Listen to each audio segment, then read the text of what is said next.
विकास Jangra channel में आपका स्वागत है। दोस्तों आज फिलहाल आप आ रहे हैं एडे जो कब्र है अमित की कब्र है वह दूसरी दिक्कत है तमने वो को नहीं अगर रही वाह फिलहाल उनके चाचा जी यहाँ पे मौजूद है, सारी की सारी बात पूछांगे। बाज कौन थे भाई इस कब्र को अमित मतलब कार्रवाई नहीं हो रही है, इस कब्र से अमित को निकाला जा हुआ वह पूछांगे भाई निकाला गए या कौन ही निकाल दे भाई क्या सारा सिस्टम। आज भाई कैमरा मैन एक बार भाई की हत्या 20/10/2023 को गांव के खेत में की थी। अमित के हत्यारों को गिरफ्तार करो ऐसा लेकर जो है भाई साहब यहाँ पे खड़े हैं और कब्र से जो अमित को निकालने का इन्होंने फैसला किया था। आखिर क्या बात हुई भाई वो निकालने नहीं जा रहे हैं, तो इनसे पूछते हैं सारी की सारी बातें। हाँ जी भाई साहब नमस्कार। नमस्कार भाई साहब, ऐसा है कि ये जो प्रक्रिया थी आप मतलब सुबह फोन आया आपका भाई कब्र से निकालने जा रहे हैं, तो ऐसा क्या कारण हुआ? प्रशासनिक दबाव रहा या फिर और कुछ रहा भाई आप उससे बाहर निकाल नहीं रहे? उससे निकालने का कारण ये था, पहले ये कारण था। निकालने का कारण क्या था और ना निकालने का कारण दोनों मैं आपको बता देता हूँ। निकालने का कारण ये था कि पुलिस अधिकारी सदर हिसार ने बिल्कुल कार्रवाई नहीं करी। हमने एसपी साहब को दे दिया, आईजी साहब को दे दिया और परसों रणजीत चौटाला जी खुला दरबार में लेके आए तो उसको भी दे दिया, परंतु कार्रवाई के नाम से वही डाके तीन पात वाली बात थी। कुछ कार्रवाई नहीं करी, सरेआम आरोपी घूम रहे हैं जिनके नाम बायजत हमने दे दिए हैं। उसके बाद भी अगर अधिकारी कार्रवाई ना करे तो क्या करे? कल हमें पुलिस ने अधिकारियों ने बुलाया था, कल भी अधिकारी किसी कारणवश हमें नहीं मिल पाए, परंतु जब हमें लगा कि हमारे अधिकारी को सुन नहीं रहा और उन दूसरी पार्टी को बुला लिया गया और कहीं ने साजबाज के तरीके से दूसरी पार्टी को कहीं ना कहीं आश्वस्त करवा दिया गया कि कुछ नहीं होने वाला।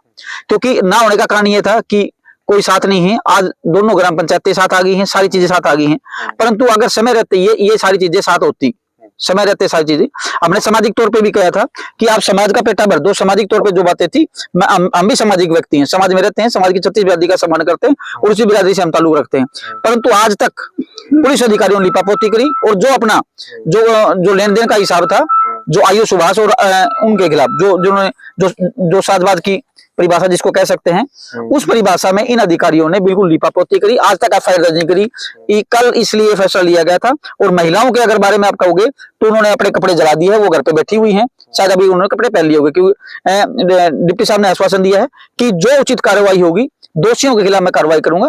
डीएसपी साहब ने कहा मुझे आप आज का टाइम दो, अगर कार्रवाई संतुष्ट नहीं होती तो आपने जो करना कर लेना। जिसको आपने दोषी बताया उसने लाइव मीडिया में आके भी कहा कि अगर मैं दोषी पाया तो मेरे को फांसी दीजिए, ऐसी बात उसने बोल दी है।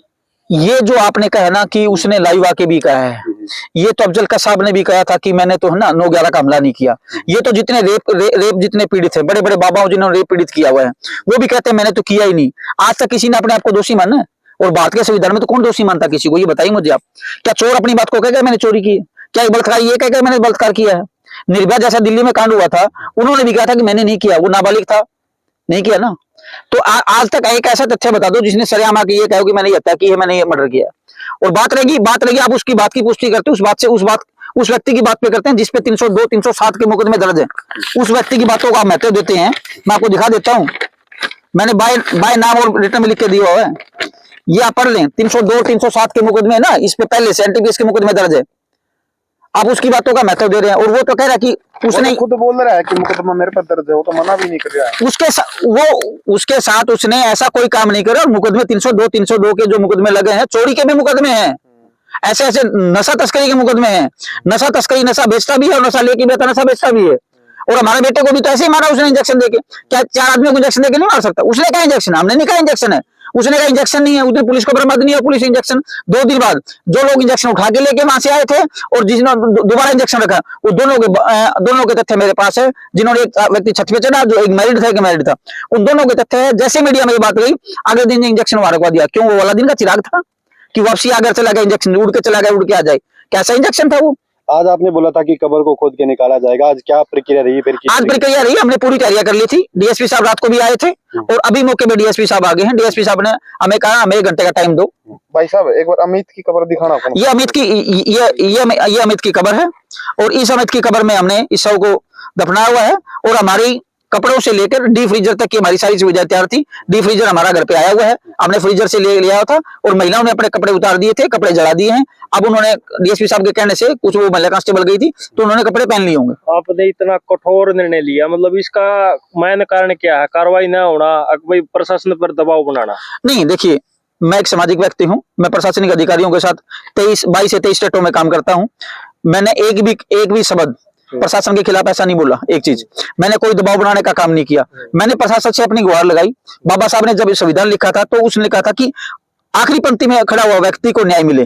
तो मुझे कहाँ न्याय मिल रहा है, मेरे परिवार को कहाँ न्याय मिल रहा है? क्या पुलिस अधिकारियों का काम नहीं था कि एक बार हमें बुलाते, आश्वासन देते, बिठाते? आज जो पुलिस अधिकारी आए हैं, अगर मैं डीएसपी साहब की बात नहीं कर रहा, डीएसपी साहब का स्वभाव और व्यक्तित्व जो बात कहते हैं उसमें करने कथनी में काफी अंतर नहीं है, इनका काफी अंतर नहीं है। जो कहते हैं उसको लगभग पूरा करने में रखते हैं और मुझे विश्वास भी है। और सारे अधिकारी मिलीभगत नहीं हो सकते, सारे अधिकारी भ्रष्ट नहीं हो सकते। आपने सर यहाँ में रिश्वत का आरोप लगा, आप पे क्या चीज सबूत है सर? किसका आरोप लगाया? आपने कहा कि भाई संजय पैसे देके निकले, आपने ये कही है भाई पैसे देते हैं, वे कह के नहीं निकला। 60-60 का मतलब, हाँ 60-60 का मतलब मैं बता देता हूँ। 60-60 का मतलब तो ये, हाँ 60-60 का मतलब मैं बता देता हूँ। 60-60 का मतलब ये था कि संजय जैसे निकलता है, पहले संजय को बुलाते हैं, संजय दोबारा जाता है, 2 आदमी को लेके जाता है, संजय बाहर आता है, संजय को थापी मार के पुलिस वाला कहता है ठीक है। उसके बाद संजय को संजय जी कह के बुलाया जाता है।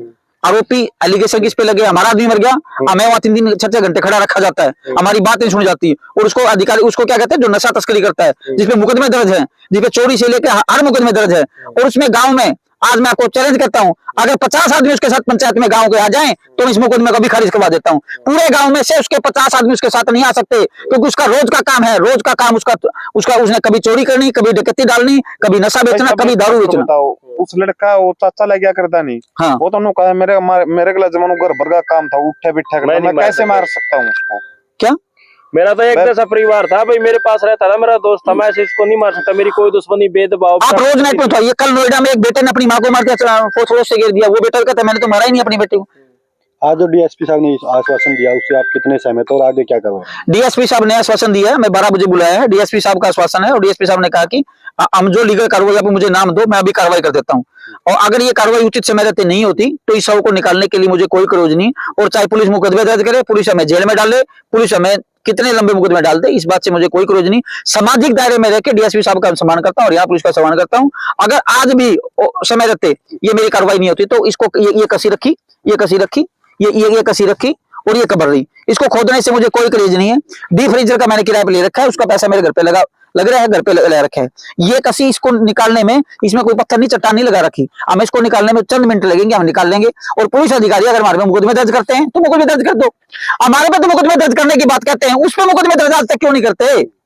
जिसने सरेआम आदमियों को मारा है, सरेआम नशा बेच रहा है, तस्करी कर रहा है, उस पे तो कुछ एक एक्शन नहीं है। और हमारे पास अधिकारी आगे दबाव बनाते हैं कि आपके इन पर मुकदमे दर्ज करो, तो अपनी कार्रवाई करो, मुकदमे दर्ज करो। आगे कार्रवाई नहीं होती, आगे कार्रवाई नहीं होती ना, तो इस शव को निकाल के, मैं दोबारा फिर कह रहा हूँ, मेरे जीते जी, अगर मैं मर गया तो अलग बात है, नहीं तो मेरे जीते जी इस लड़के को न्याय मिलेगा। और न्याय नहीं मिला, मैं इस शव को निकाल के कल ही, अगर उचित समय रहते हुए, कल जैसे डिप्टी साहब हमें टाइम देते हैं, आज बुला है और गांव के कुछ लोग जाएंगे, वो हमें टाइम देंगे 1 दिन का, 2 दिन का, तो दो टाइम देंगे। अगर नहीं निकलते दोबारा कोई अल्टीमेट नहीं, कुछ नहीं है, ना कोई प्रशासनिक अधिकारी कुछ नहीं, निकाल के डीसी ऑफिस कार्यालय रख देंगे फ्रीजर में। 2 साल में न्याय दे दो, 10 साल में दे दो, 25 साल में न्याय दे दो, ये प्रशासन का काम है। और कानून के दायरे में रहकर न्याय लेना चाहता हूँ, परंतु कानून के दायरे में रहकर मुझे लगता है कि आज ये जो 20 और 22 दिन मेरे खराब हुए हैं, हमारे परिवार को, बेटे को न्याय मिलने में जो देरी हुई है, ये इसलिए खराब हुए हैं कि कानून के दायरे पे मैंने विश्वास था। जो नीचे भ्रष्ट अधिकारी बैठे थे जिन्होंने लिपापोती करी, और लिपापोती करने में वो जो हरियाणा पुलिस सदर के जो 2 अधिकारी हैं, उनसे ऊपर लिपापोती में उनसे बड़ा कोई लिपापोती करने वाला नहीं।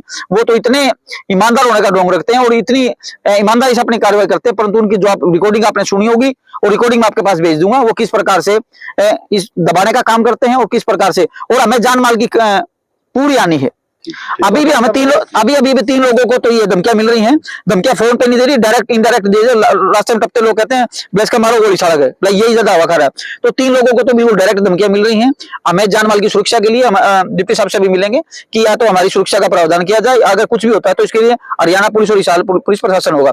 अगर हम कोई भी बयान गलत देते हैं, कोई भी गलत भाषा का प्रयोग करते हैं, तो उसके लिए मैंने कोई दिया भी है उसके लिए मैं माफी चाहूंगा। अगर मैंने दिया क्योंकि मेरे दर्द था, मेरा बेटा गया हुआ है, उसके बाद भी मैं कहता हूं अगर कोई मैंने, और ना इसमें किसी प्रकार का कोई बू आ रही, इसमें 100% हमने नाम दे दी है और नाम पे कार्रवाई नहीं होती तो अगला कदम ये तैयार है। अच्छा, इन दोनों में से एक बार लास्ट वो सब है कि ये सब है, ये सब है, ये बड़ा, ये सब वाला है, ये कब्र उनकी दादी की, ये उनकी दादी की, ये उनका ये सब उनका है। ठीक है, ओके सब, थैंक यू।